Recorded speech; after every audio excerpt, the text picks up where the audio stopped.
a Playlyst original.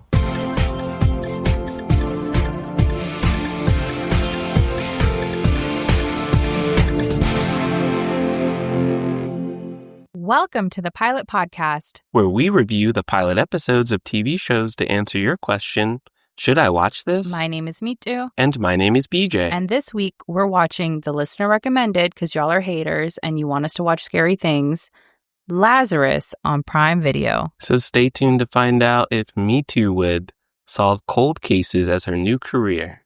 Okay, yeah, let's stay tuned for that mystery. Well, in the meantime, how about you tell us what's happening in this mystery? Lazarus on Prime Video is another scary story from the mind of Harlan Coben. In this one, we follow forensic psychologist Laz, played by Sam Claflin, who investigates cold case murders after returning to his family home following the death of his father, also a Dr. Lazarus, played by Bill Nighy. So, Mitu, right from the start, we have Lazari and their mysteries, from dead dads to dead twins to dead patients of the Lazari.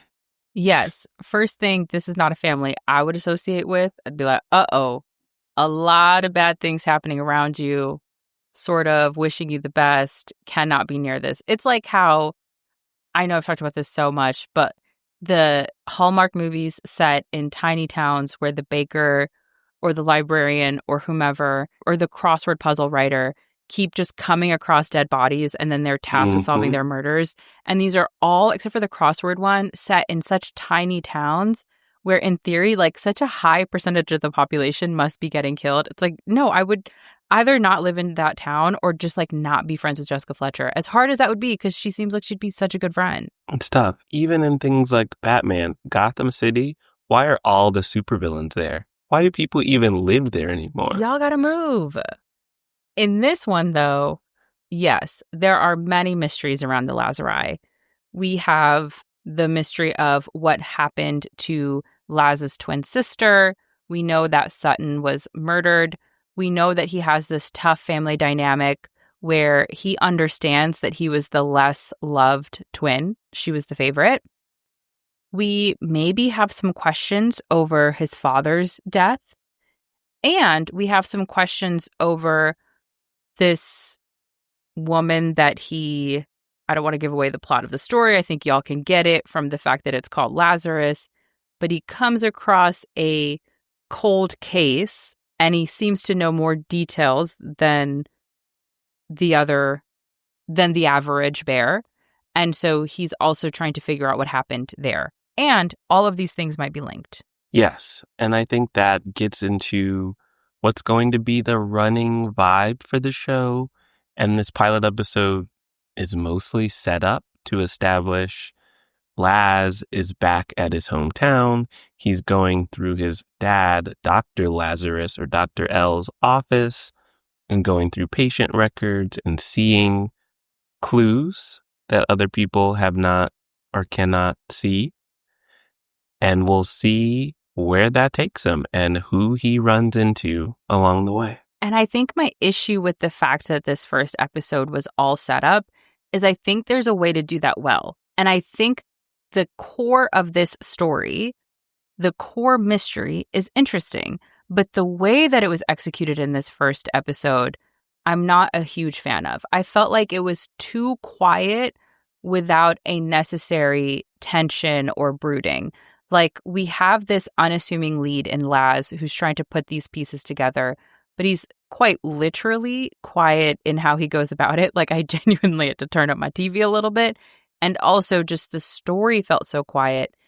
And if you're going to have him peeking around corners and trying to figure out what's going on, then I think we need a couple more, and I can't believe I'm saying this, scary things around those corners. For me, walking into this, I was so scared to watch a horror or thriller. This is not that. To my fellow babies, this was not scary. At least this first episode. There was nothing that I, let's say, gasped at. I was just not nervous at all. I agree. I feel like it was misleading for it to be called a horror thriller, and it could just be the pilot. You know, that's all we're basing this off of. But the scary or horror elements that we do see in this pilot episode are very brief. Most of them are in the second half of the episode, and they're so unexplained. And they also, without going into spoilers, they kind of remind you of some flashbacks that we see that you're really unsure, is this a scary thing happening or is this Laz just remembering something? And there is an interesting reveal at the end, but I don't think that reveal is enough. And you and I were talking about this a little bit prior to recording, and I agree with the point that you made that that reveal should have happened sooner, and it would allow us to get into the story sooner instead of so much setup. Or if you're going to do all this setup again, just build up the tension a little bit more then, or have us have something. I mean, there are like very successful films and shows and things where the whole point is that it's very quiet and the lead is very quiet, but everything else just makes you feel so tense. And in this one, I just didn't have that same feeling of being on edge.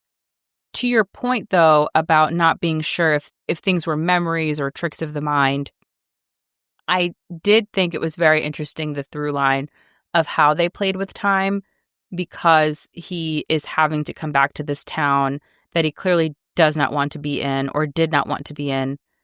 And so we see him both have these flashbacks and interact with people as if it were back then.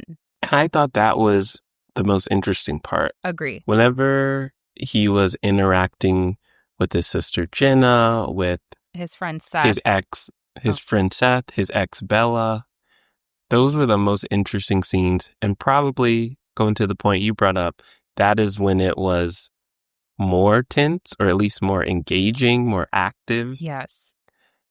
And I think I would say that this pilot would have been better if the story was condensed to half the amount of time, and then we get right into whatever's happening in episode 2, because it was a real slow walk of him coming home, reuniting with everyone, seeing what everyone's doing, questioning what happened to his dad, and then that's kind of it.